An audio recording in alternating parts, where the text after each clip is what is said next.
우리 가슴에 손을 얹고 이렇게 고백하겠습니다. 하나님은 나를 사랑하십니다. 하나님의 사랑에 나는 위로를 받습니다. 나는 하나님을 절대로 포기하지 않을 것입니다. 그런 한 주간의 삶을 살아가는 여러분 되시길 축복합니다. 아멘. 여러분, 우리는 살면서 많은 약속을 하고 살아갑니다. 이 굳이 약속이라는 단어를 사용하지 않더라도 많은 이야기가, 우리가 뱉는 많은 말이 약속의 의미를 담고 있죠. 교회에서는 기도할게, 또 뭐 밥 한번 먹자, 아니면 어디 놀러 가자라는 이런 말도 우리가 하는 약속 중에 하나일 겁니다. 제가 대학부 이 시절 이렇게 지체로서 대학부 생활을 했을 때 제가 그때 관심 있던 자매가 그냥 한 표현, 또 친근함의 표현이 있겠지만 밥 한번 먹자라는 그런 말을 들었을 때 굉장히 설렜던 기억이 있습니다. 물론 그 약속은 이루어지지 않았지만 그 말을 중요하게 여기고 또 의미 있게 약속이 담긴 의미가 있기 때문에 마음에 담아두었던 그러한 일이 기억이 납니다. 여러분, 하나님은 어떠한 하나님이실까요? 우리가 약속에 대해 이야기했는데 하나님은 어떠한 하나님이실까요? 많은 말씀을 보면 하나님은 약속의 하나님이라고 해도 과언이 아닐 정도로 굉장히 많은 약속을 우리에게 주시는 것을 보게 됩니다. 구약의 처음 시작부터 노아와 그리고 아담과 하와, 노아와 아브라함과 야곱과 이삭과 요셉까지 하나님께서 매번 하나님의 사람에게 하나님의 말씀을 통해서 약속을 하시는 분이었죠. 내가 너로 큰 민족을 이루고 너가 나를 경외하면 너가 앞으로 형통하리라. 내가 너에게 복의 복을 더하리라. 복의 근원이 되리라고 약속을 하신 분이 바로 하나님이었습니다. 처음부터 그리고 오늘 우리가 성경의 마지막 장 요한계시록 22장까지 하나님은 약속하고 계십니다. 하나님은 오늘 어떤 약속을 우리에게 하고 계신가요? 오늘 말씀을 통해 함께 보기 원합니다. 우리 오늘 말씀 7절과 12절 말씀 함께 자막으로 읽도록 하겠습니다. 같이 읽겠습니다. 보라, 내가 속히 갈 것이다. 이 책의 예언의 말씀들을 지키는 사람은 복이 있다. 12절, 보라, 내가 속히 갈 것이다. 내가 줄 상급이 내게 있으니 하는 대로 갚아줄 것이다. 아멘. 7절과 12절을 통해서 주님은 무엇을 말씀하십니까? 주님은 오늘 내가 속히 갈 것이다 라고 말씀하십니다. 우리가 읽지 않았던 20절 말씀, 오늘 말씀의 20절 말씀까지도 내가 속히 갈 것이다 라고 말씀하시면서 이 22장 한 장에만 무려 3번이나 하나님께서 다시 오실 것을, 내가 반드시 올 것을 강조하고 계십니다. 하나님은 오늘 속히 올 것을 우리에게 약속하고 계세요. 조만간, coming soon, 내가 다시 올 것이다. I will be back. 이렇게 말씀하고 계신 것이죠.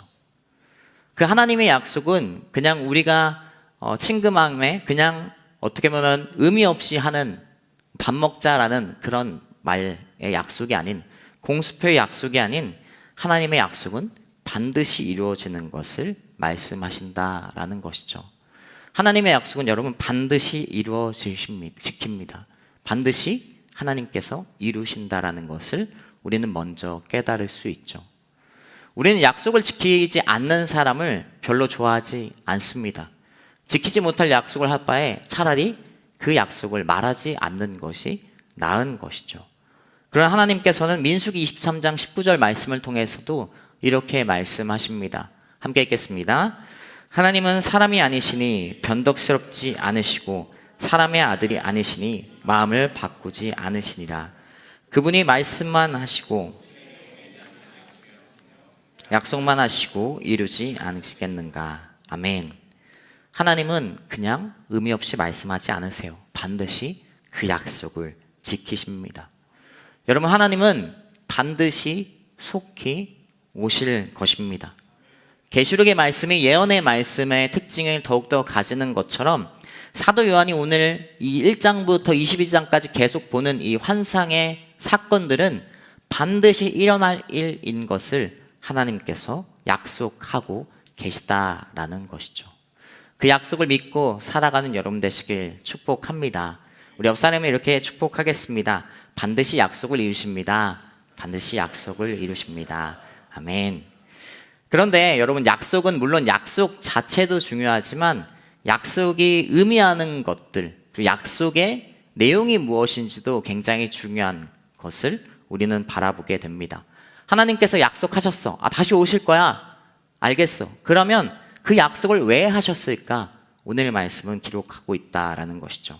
1절부터 4절까지 말씀 함께 읽도록 하겠습니다. 같이 읽겠습니다. 그 후 천사는 하나님과 어린 양의 보좌로부터 흘러나오는 수정같이 맑은 생명수 강을 내게 보여주었습니다. 강물은 도성의 길 한가운데로 흐르고 있고 강 양쪽에 있는 생명나무는 매달 열매를 맺어 12열매를 맺고 또 다시는 저주가 없을 것입니다. 하나님과 어린 양의 부자가 도성에 있고 하나님을 섬길 것입니다.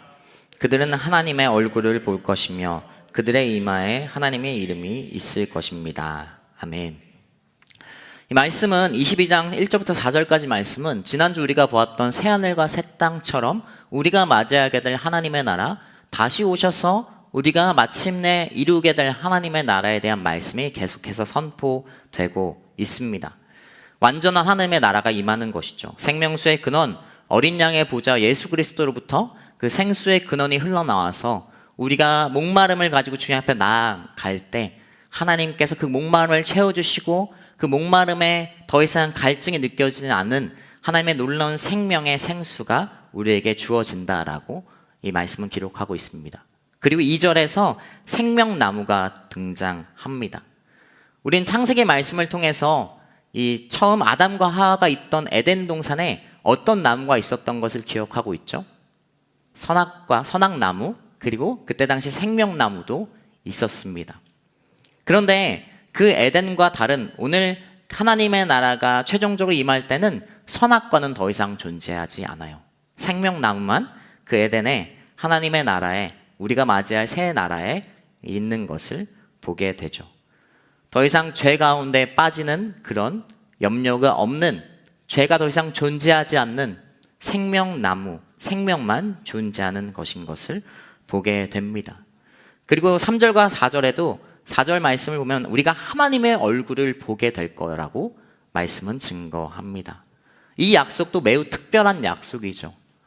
우리가 구약의 말씀을 조금 알고 계신 분이 있다면 하나님의 얼굴을 본다라는 것은 금지된 것이었습니다.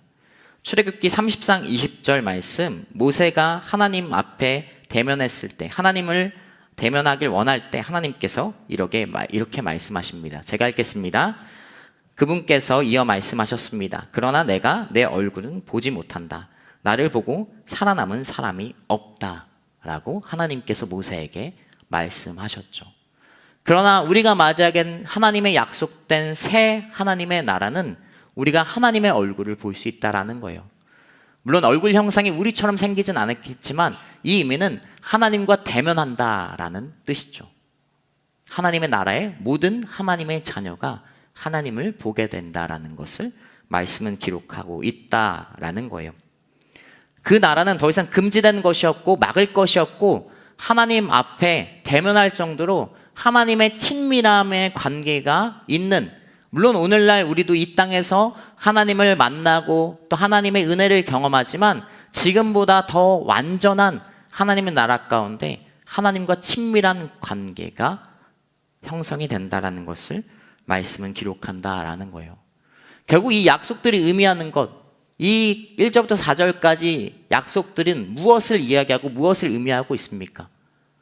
하나님께서 우리에게 친밀한 관계 속에 그 약속을 통해서 내가 너를 보고 싶고 너와 방해하는 것들이 더 이상 존재하지 않고 결론적으로 너를 사랑한다라고 말씀하신다라는 겁니다. 여러분, 하나님께서는 오늘 이 약속을 통해 커밍순 약속을 통해서 우리에게 말씀하시는 거예요. 사랑한다라고 알려주신다라는 것이죠. 더 이상 방해할 것이 없어. 그러니까 내가 너를 만날 것이고 너의 죄악이 더 이상 그 나라에는 들어오지 못하고 그 하나님의 은혜와 충만한 임재 속에 하나님의 친밀한 관계 속에 하나님의 사랑의 고백이 바로 이 약속 속에 담겨 있다라는 것이죠. 그래서 많은 말씀에서 하나님은 이 하나님의 나라를 무엇으로 비유하세요? 우리가 지난 요한계시록 19장에서 봤지만 결혼으로 비유하잖아요. 너무나 사랑의 관계, 그 하나님의 나라의 그 신랑 되신 그리스도를 만나는 우리가 신부라고 표현한다라는 거예요. 그 하나님의 사랑이 오늘 요한계시록 22장의 약속이라는 것이죠. 여러분, 하나님은 당신을 사랑하십니다. 그 사랑의 고백이, 사랑의 약속이 우리가 하나님을 기다리는 이 약속 가운데 담겨진 의미라는 것을 생각하면서 하나님의 사랑 이 땅에서도 충만하게 누리는 여러분 되시길 축복합니다. 우리 옆 사람이 이렇게 고백하겠습니다. 하나님은 너를 사랑해. 하나님은 너를 사랑해. 하나님이라는 단어를 꼭 이야기하셔야 돼요. 하나님은 빼놓고 얘기하시면 안 됩니다. 하나님은 여러분 당신을 사랑하십니다. 그러면 첫 번째, 하나님께서 오늘 커밍순 약속을 통해서 우리를 사랑한다고 말씀하신다면 두 번째, 무엇을 말씀하십니까? 커밍순 약속을 통해서 준비하라고 말씀하십니다. 마태복음 25장 6절부터 10절까지 말씀 함께 읽도록 하겠습니다. 같이 읽겠습니다. 한밤중에 갑자기 신랑이 온다. 어서 나와서 신랑을 맞으라 하는 소리가 들렸다. 그러자 처녀들은 모두 일어나 자기 등불을 준비했다. 어리석은 처녀들은 슬기로운 처녀들에게 우리 등불이 꺼져가는데 기름을 좀 나눠다오 하고 부탁했다. 슬기로운 처녀들은 안 된다. 너희가 우리와 같이 쓰기에는 기름이 부족할지도 모른다. 기름 장소에 가서 너희가 쓸 기름을 좀 사라 하고 대답했다. 그러나 그들이 사이에 신랑이 도착했다. 준비하고 있던 처녀들은 신랑과 함께 결혼잔치에 들어갔고 문은 닫혀버렸다. 아멘. 예수님께서 마태복음 25장 말씀을 통해서 하나님의 나라에 대해 그리고 그 약속에 대한 비유의 말씀을 계속 이야기하고 계시죠. 이 말씀을 이해하기 위해서는 우리가 이스라엘의 전통 결혼 문화를 좀 알 필요가 있습니다. 이스라엘 전통 결혼 문화는 신랑이 신부를 데려오는 문화예요. 먼저 약혼을 합니다. 신랑과 신부는 약혼을 하고 신랑이 이 신혼집을 준비를 하면, 그리고 그 준비와 꾸미는 것을 완료하면 이 신부를 데려오는, 밤중에 데려오는 것이 바로 이스라엘 전통 결혼 문화죠. 그래서 약혼을 하고 언제 이 신랑이 데리러 올지 온전히 알지 못해요. 정확히 알지 못합니다. 물론 대략적으로 뭐 일주일 정도, 2주일 정도 그 시간을 알 수는 있지만 그 사이 기간에 언제 신랑이 신부를 데려올지 모르는 게 바로 이스라엘의 전통의 결혼 문화예요. 그러나 이 결혼 문화 속에 무엇은 분명합니까? 신랑이 오는 것은 분명하죠. 그 약속은 분명해요. 신랑이 반드시 그리고 커밍순 한다라는 그 약속은 분명합니다. 언제 올지 모르는 그 신랑, 그러나 기다림의 그 신랑의 그 기간 동안 신부의 친구들은 말씀을 보면은 언제 올지 모르니까 여분의 기름을 챙기면서 지혜롭게 그 기다리는 것을 우린 발견하게 됩니다. 말씀은 우리에게 이 약속이 의미하는 것을 이야기하고 있어요. 우리가 준비하라고 이야기하고 있다라는 것이죠. 하나님께서 다시 오실 것, 반드시 오실 것은 분명한데, 그러면 그 약속의 의미 속에 두 번째, 우리는 반드시 준비해야 된다라고 말씀하신다라는 겁니다.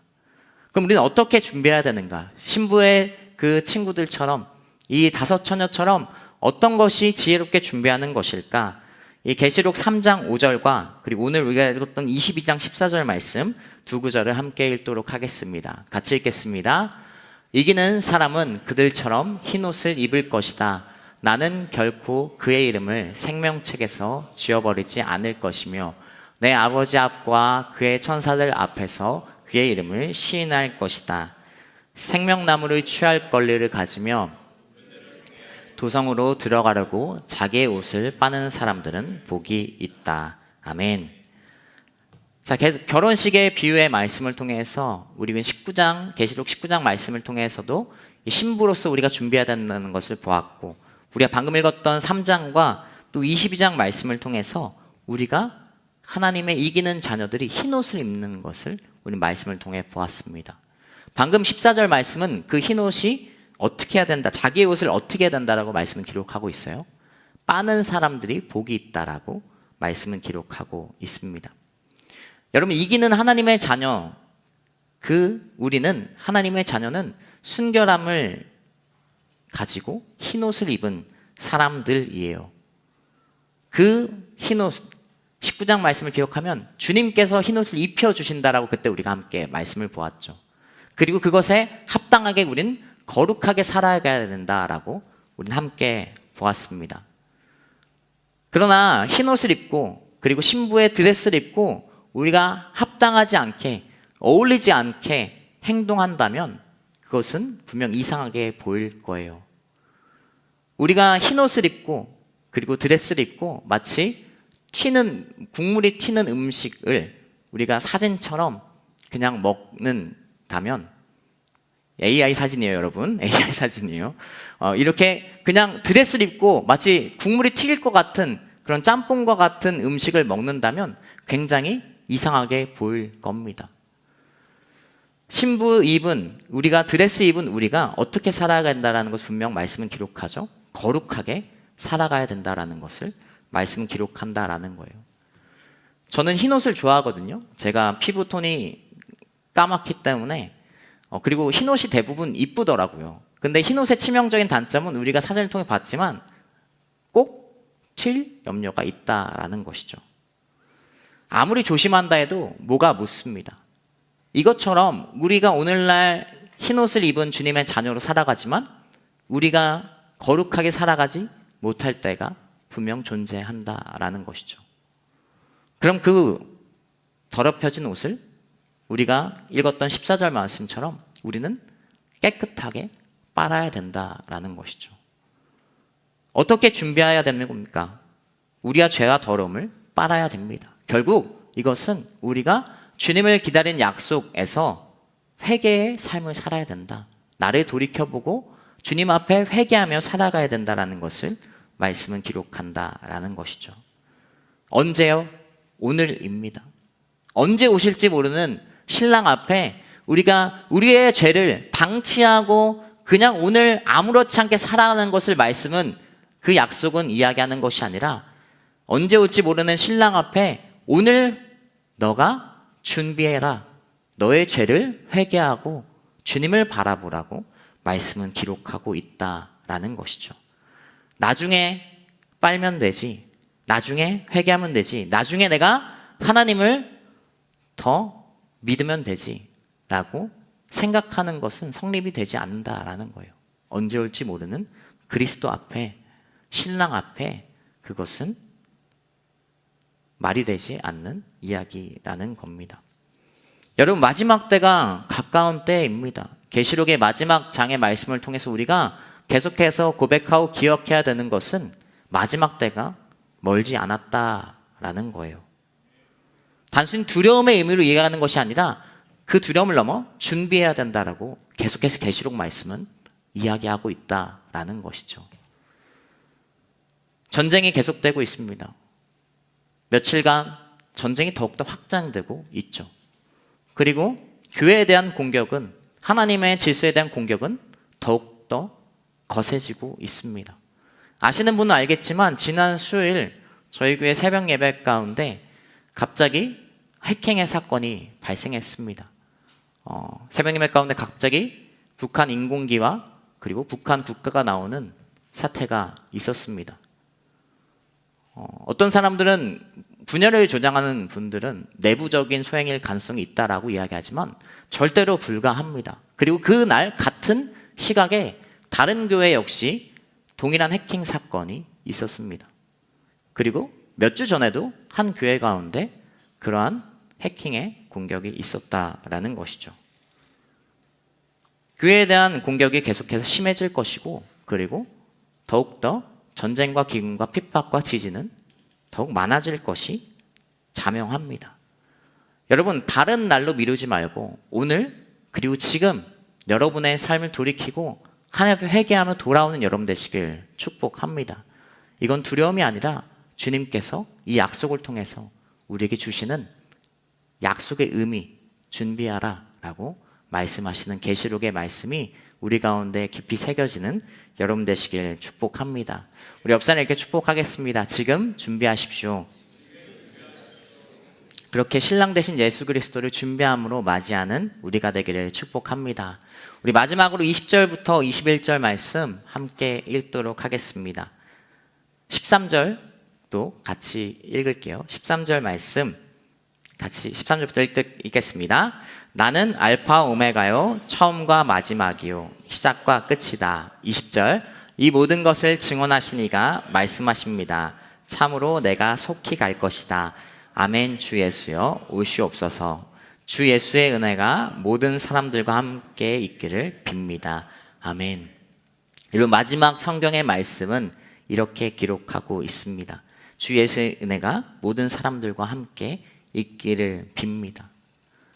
그리고 20절 읽었던 그 13절 말씀은 처음과 끝, 알파 오메가, 시작과 끝이 어떤 분에게 달려있는지를 말씀은 분명히 기록하고 있어요. 그것은 우리 주 예수 그리스도께 달려있는 것을 말씀은 기록하고 있습니다. 그리고 그 앞에 요한은 아멘 주 예수여 어서 오시옵소서라고 그가 반응하는 것을 보게 됩니다. 앞에서 얘기했듯이 이 마지막에 대한 커밍순에 대한 약속에 대해서 요한은 두려워하지 않고 있어요. 오히려 설렘과 떨림으로 속히 오라고 주님께 응답하고 있습니다. 커밍순 약속을 의미하는 세 번째 바로 기대함으로 이겨내는 것을 우리는 보게 됩니다. 그 약속을 의미하는 것 기대함으로 이겨내자라고 말씀은 기록하고 있다라는 것이죠. 주님께서 다시 오신다는 약속은 우리에게 좋은 소식입니다. 그리고 은혜가 모든 사람들한테 있는 말씀의 선포입니다. 초대교회 성도들은 그래서 마라나타 이 고백을 인사함으로 서로 인사할 때 이 고백을 담아서 인사했습니다. 서로 인사할 때 아멘 주 예수여 어서 오시옵소서 이러한 인사를 그들이 나눴다라는 것이죠. 그들은 그것이 두려움이 아니라 이 약속이 기대함으로 지금 상황, 내가 지금 살고 있는 이 삶의 자리를 이겨낼 수 있는 원동력이 되었기 때문입니다. 계시록의 말씀을 마무리하면서 계시록의 말씀을 넘어서 이 성경의 창세기 1장 1절부터 태초에 하나님이 천지를 창조하시니라부터 22장 마지막까지 하나님께서 약속하시는 것은 무엇입니까? 내가 반드시 올 것이고 그 약속을 통해서 내가 너를 사랑한다고 이야기하고 계시고 지금 준비하라고 말씀하고 계시고 그리고 기대함으로 이겨내라 라고 말씀하고 계십니다.